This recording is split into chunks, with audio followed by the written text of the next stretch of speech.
Meanwhile, I mentioned earlier that the Trump administration is now allowing for block granting of Medicaid. And if you go back 1 year from now, almost, it was January 28th, 2019. We did an interview with, who was it with, Brendan? Jamila Meichner. Jamila Meichner. Mishner, sorry. You can check out what it means to block grant Medicaid. We did an interview about that. But basically what happens is this. The Trump administration is giving a waiver to states to allow them to block grant it. Now, what happens is when it is block granted, you get a little bit less, I think it is. But by receiving a fixed federal payment, in other words, one that does not rise as you have more people who qualify for it, you have the ability to shed all of the restrictions in terms of who you have to serve with Medicaid from the federal government. Does that make sense? If I articulated that properly? So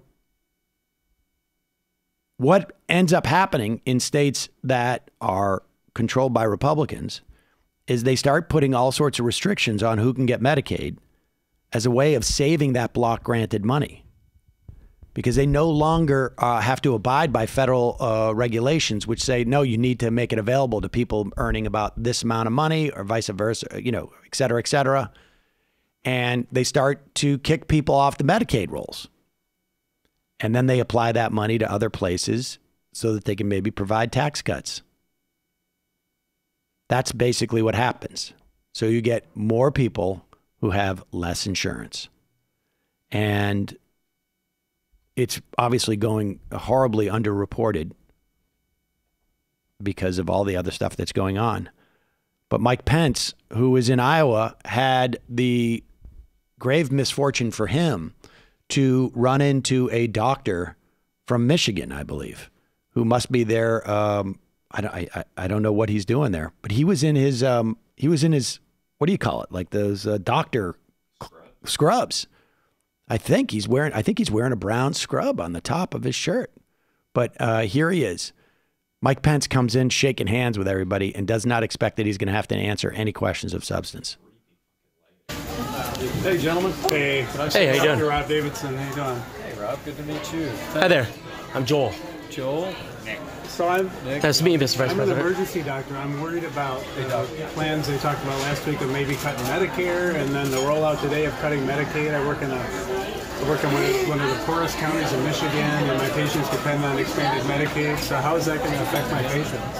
Yeah. I hadn't heard about cutting some Medicaid. Cutting Medicaid, yeah. The head of CMS announced the plan to let states file for waivers so they could get block grants. So that would essentially cut the amount of money going to the states. So that would cut federal Medicaid funding.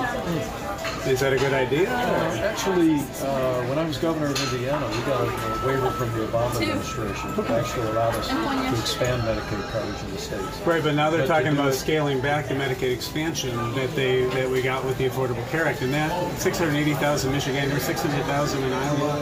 A lot of people got health care. We expanded coverage in Indiana. Right, but I'm just talking about the president and your administration right now, what they're doing.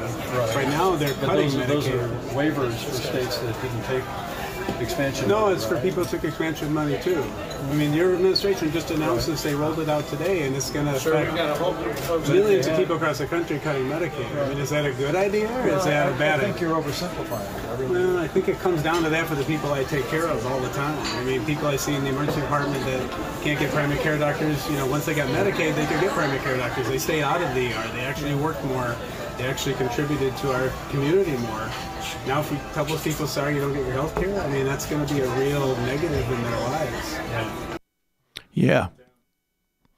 Mike Pence was not exactly prepared for that question.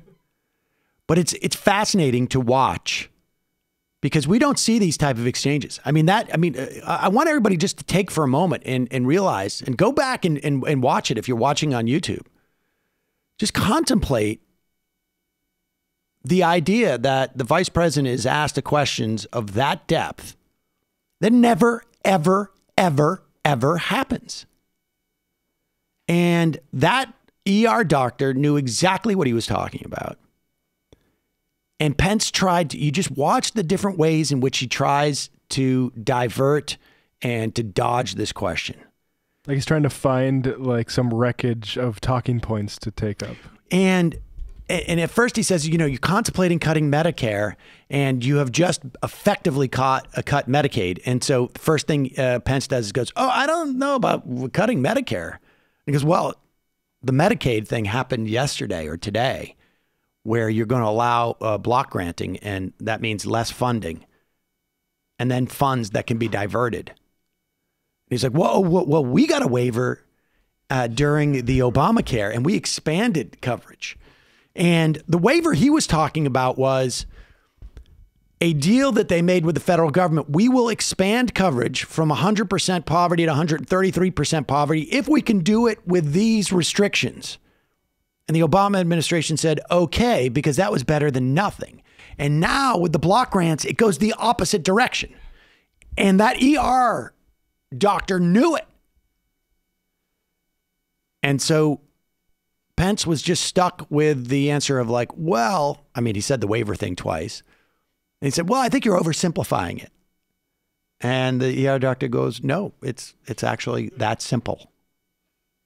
There are people I deal with every day who are going to lose coverage because of this. And Mike Pence has no answer.